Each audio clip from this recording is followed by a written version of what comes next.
Hey, what's going on, everybody? This is Tyrone back with Tech Life.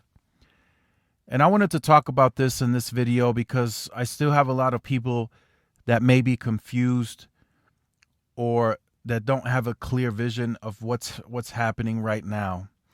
So, shortly after AT&T's announcement yesterday of the spinoff of Time Warner, creating another media company, and them pretty much admitting that it wasn't going to work. Stanky thought that from day one that Randall Stevenson's strategy as CEO of AT&T, buying up all these media companies, just wasn't going to work. He acknowledged that very early, and this has been in the works for a while now.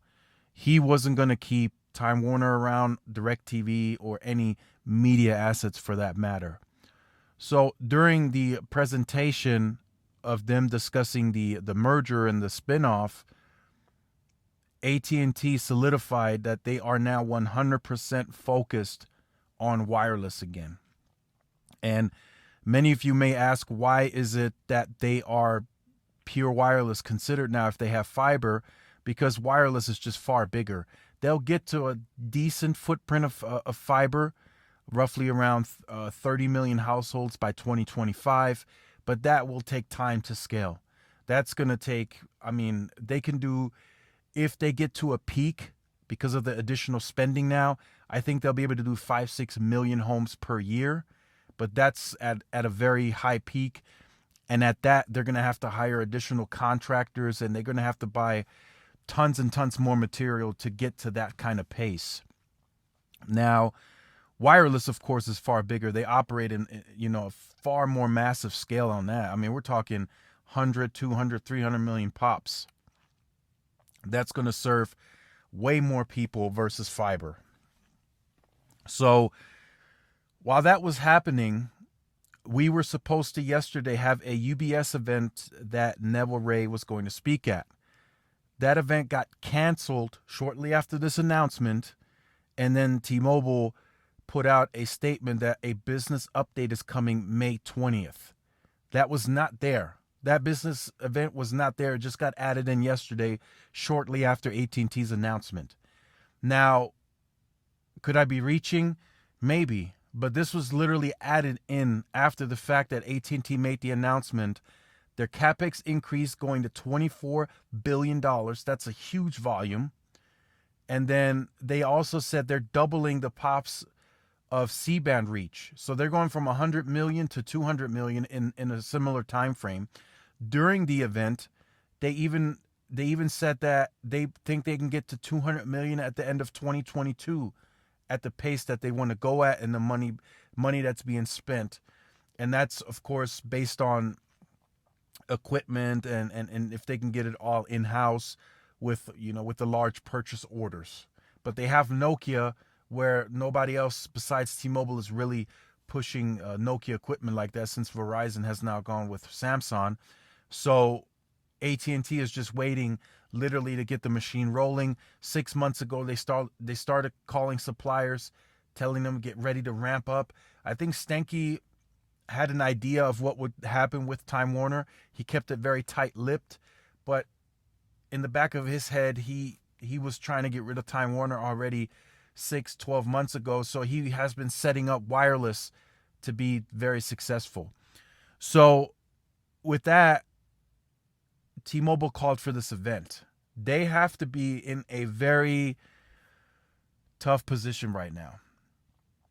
They're going to have to do something. They're going to have to respond, because one thing that they talked about during the analyst day, if you watched it and paid attention, is that they would maintain its lead, right, without anyone getting competitive to them, without proper densification and tens and tens of billions of dollars spent. Well, AT&T and Verizon are spending the amount that T-Mobile alluded to during the analyst day. They're going over the $20 billion threshold. Both. They both are. AT&T said $24 billion yesterday.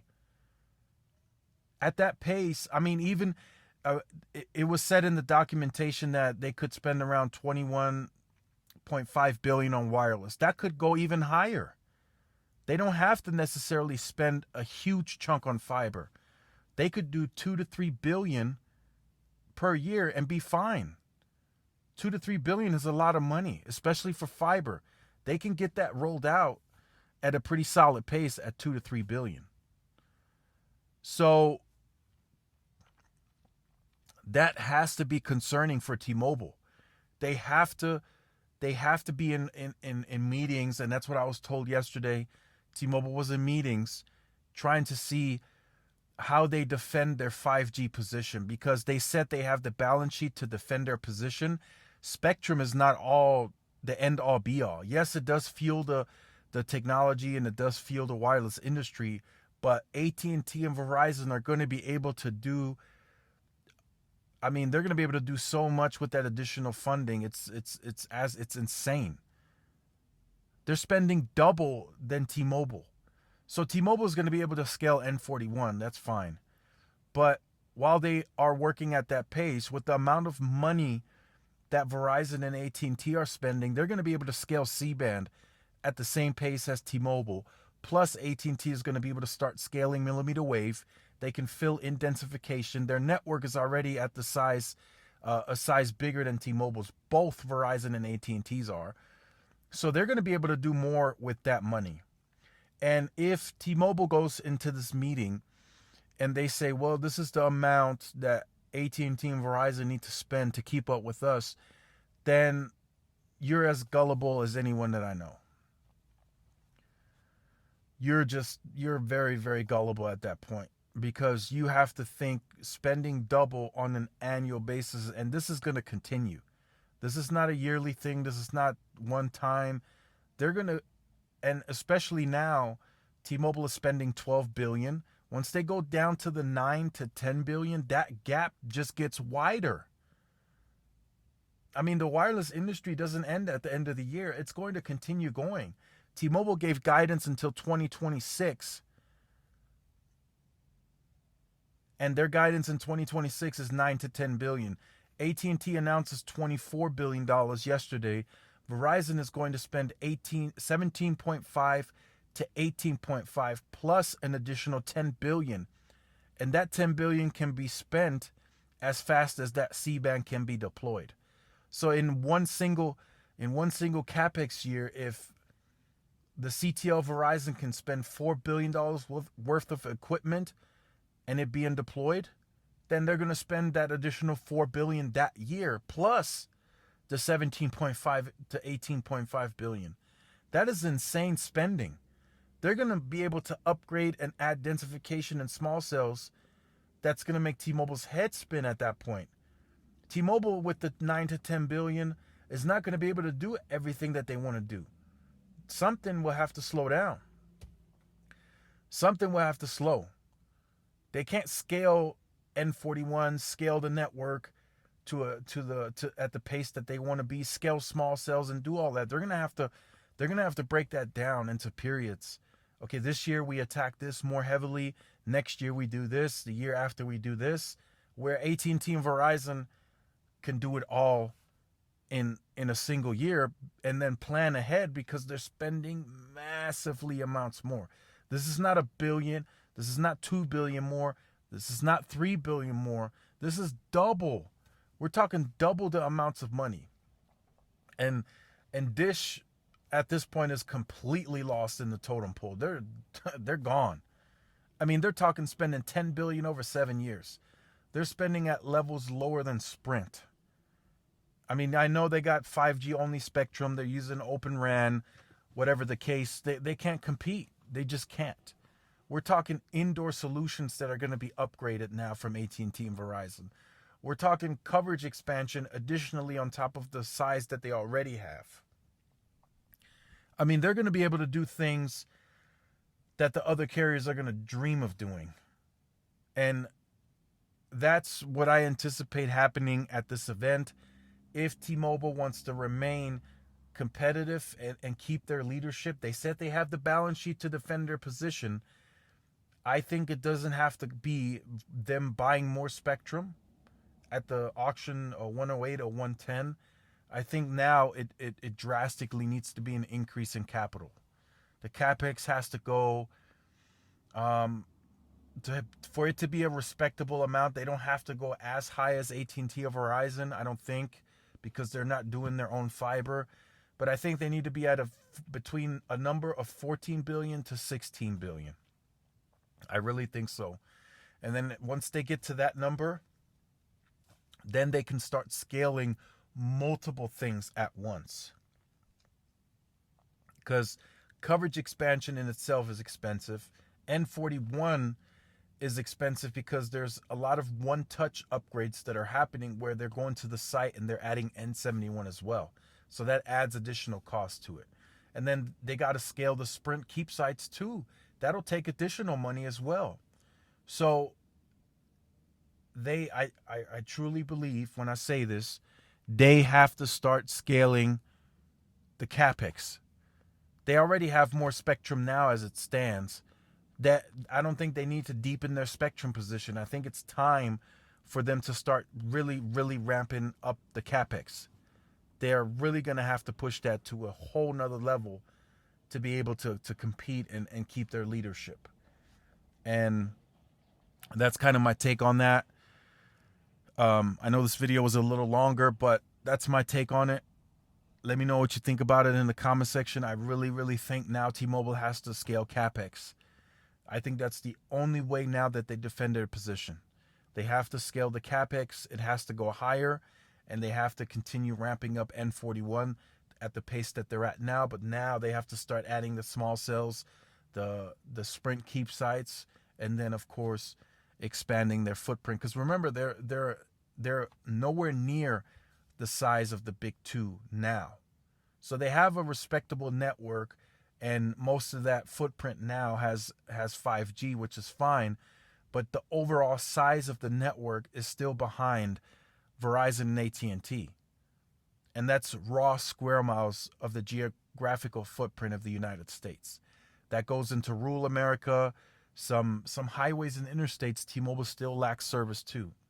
So they are spreading themselves very thin with the capex guidance that we have now. They're spreading themselves very thin. They need to up the capex to be able to fund the network machine that Neville speaks of. And that really changed for me yesterday when AT&T announced the spinoff of Time Warner and recommitment into wireless, and then going above and beyond, increasing their capex on a yearly basis, and then recommitting 100% wireless. That threw off everything. That threw off everything. I don't think T-Mobile was anticipating this happening. Verizon wasn't anticipating this happening, and this likely sent shockwaves through T-Mobile's executives.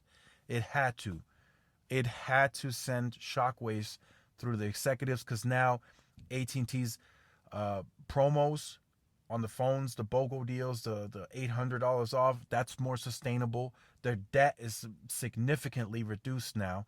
They're going to be able to sustain that same competitive edge on wireless. So they were already growing when they still ran media, and they had momentum, and now that they carry that momentum into a company, the new AT&T company, that's now focused on just wireless and then fiber as well. But they're now a pure wireless play without media, and that should put T-Mobile on notice, and Verizon as well. Verizon is spending at the same levels, but AT&T is going to try to claim network leadership here in the future with the amount of money that's being invested in the spectrum assets that they have obtained over the years.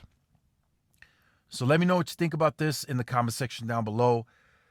I look forward to reading your comments. This is probably going to be a very interesting comment section, but it's really time to acknowledge that T-Mobile needs to raise their capex. The guidance they set forth is no longer, it's anemic at this point, because AT&T and Verizon are spending at such levels, and that could continue going up. I don't see that going down. They could go to 25, 26 billion. That makes T-Mobile look very anemic. their spending levels. So again, let me know in the comment section down below how you feel about this. If you are new to the channel, or you have been on the channel, you have not yet liked, shared, subscribed, make sure you do so. Hit the notification bell so you are notified when I do upload content. Make sure to follow the social media outlets for more updates and interactions. Thanks again for watching. This is Tyrone with Tech Life. I will see you guys in the next one. Peace.